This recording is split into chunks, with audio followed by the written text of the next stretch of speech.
Discuss the different modes of discharge of the liability of surety. Explain circumstances under which the surety is discharged from his liability. What is contract of guarantee? Explain the various modes of discharge of surety from his liability. What is contract of guarantee? Explain the various modes of discharge of surety. V 1881 ***.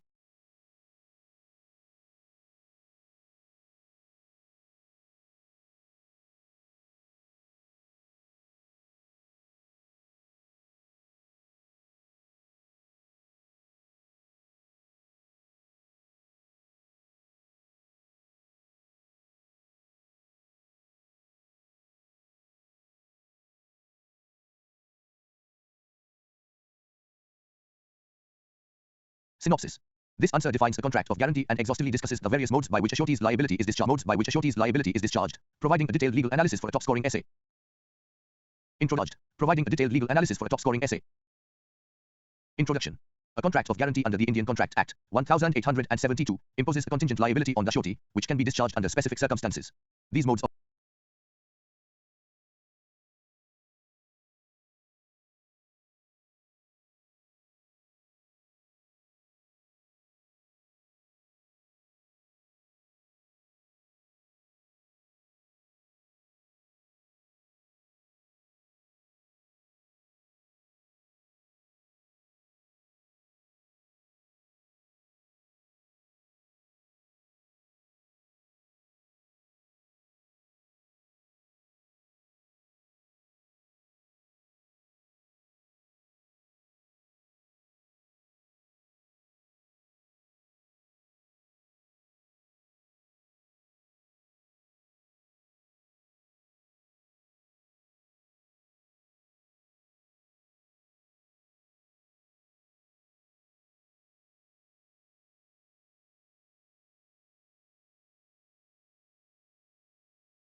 promised by the surety to perform the principal debtor's obligation or discharge their liability to the creditor upon default, involving 3 parties and 3 implied contracts. Modes of discharge of surety's liability. Revocation by surety, section 130. In a continuing guarantee, the surety can revoke it for future transactions by giving notice to the creditor, ending liability for subsequent dealings. Death of surety, section 131. The surety's death revokes a continuing guarantee for future transactions unless the contract states otherwise. Variance in terms, section 133. Any material alteration in the contract between the creditor and debtor without the surety's consent discharges the surety. Release or discharge of principal debtor, section 134. If the creditor releases the debtor or an act of law discharges the debtor, the surety is also discharged. Compromise or extension of time, section 135. A creditor's agreement with the debtor to extend time or not sue, without the surety's consent, discharge.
A guarantee obtained by misrepresentation, concealment, or failure of a co-surety to join, if required, is void, discharging the surety.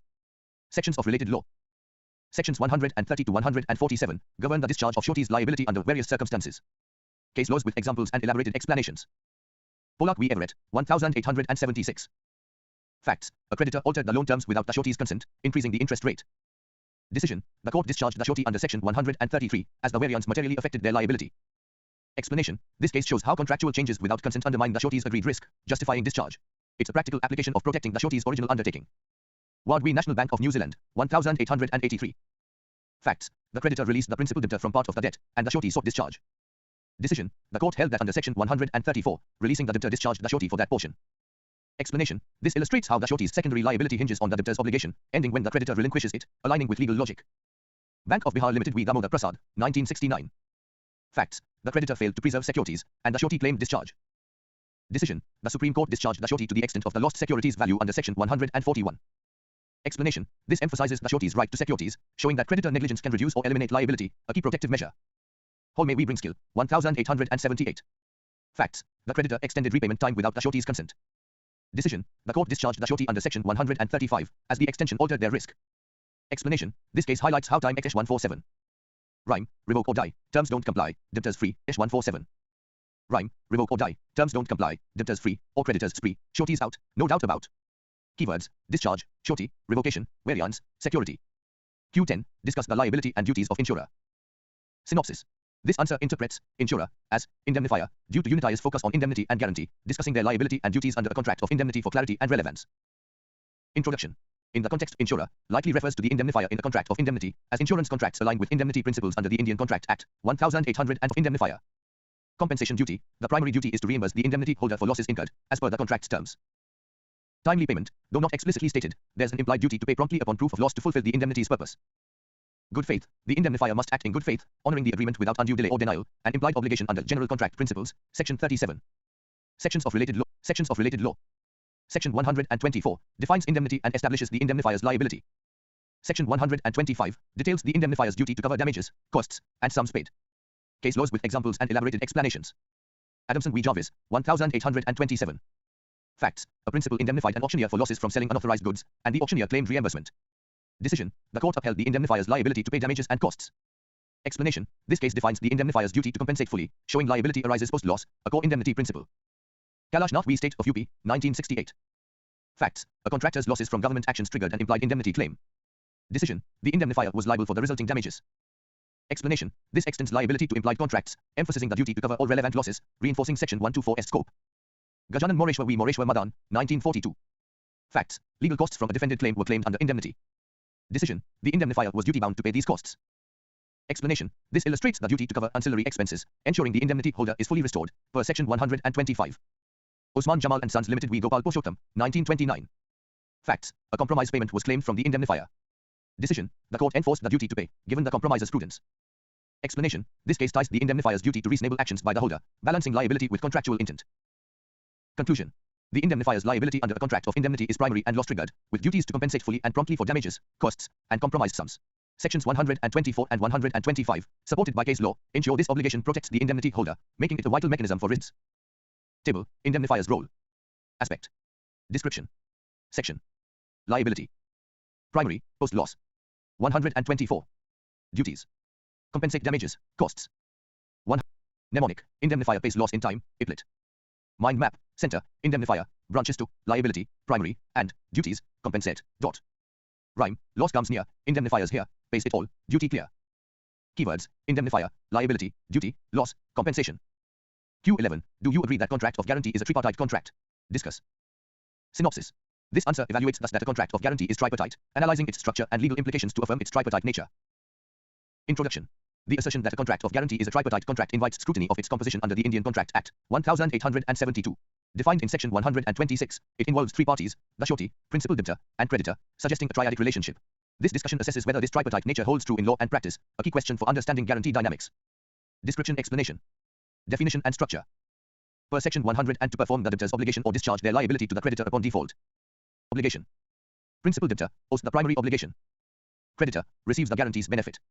Tripartite nature. Three implied contracts. Surety and creditor, the explicit guarantee agreement. Surety and debtor, an implied contract where the debtor indemnifies the surety, section 145. Debtor and creditor, the underlying debt or obligation. Interdependence, the surety's liability depends on the debtor's default and the creditor's claim, linking all three in a cohesive legal framework.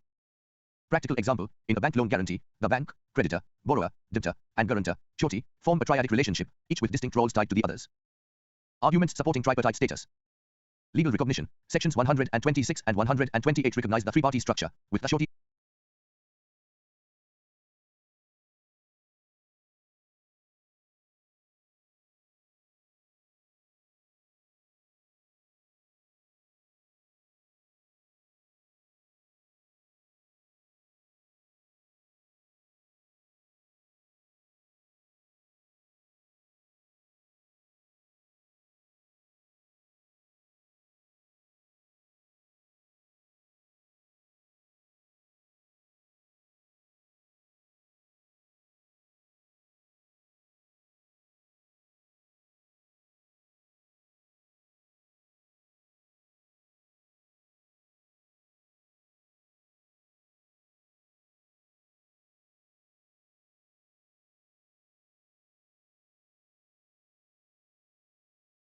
is liability coextensive with the debtors to the creditor. Rights and obligations, the surety's rights, e.g., indemnity, contribution, and the creditor's enforcement depend on all three parties' involvement. Contrast with indemnity, unlike the bilateral indemnity contract, section 124, guarantees triadic nature is evident in its reliance on the debtor's default, and surety's liability interlink, forming a unified contract. Punjab National Bank v. Bikram Cotton Mills, 1970. Facts, the surety claimed securities held by debtor's debt. Decision, the court recognized the surety's rights, involving all three parties. Explanation, this illustrates how rights and obligations flow among surety, creditor, and debtor, solidifying the tripartite framework. Guild v. Conrad, 1894. Facts, a guarantee's enforceability hinged on its formal recognition among three parties. Decision, the court emphasized the triadic relationship for validity. Explanation, this reinforces that a guarantee's legal standing requires all three parties, distinguishing it from bilateral contracts. State Bank of India v. Mullah Sakari, 2006. Facts, a surety sought indemnity from the debtor after paying the creditor. Decision, the court upheld the tripartite implied contracts. Explanation, this case exemplifies the interconnected duties, affirming the triadic nature through indemnity rights. Conclusion, I agree that a contract of guarantee is a tripartite contract, as evidenced by its three-party structure, three implied contracts, and interdependent rights and liabilities under sections 126, 145, and 128. Case law consistently supports this, showing the surety, debtor, and creditor as integral to its operation. This tripartite essence distinguishes it from other contracts like indemnity, making it a cornerstone of guarantee law comprehension. Memory aids.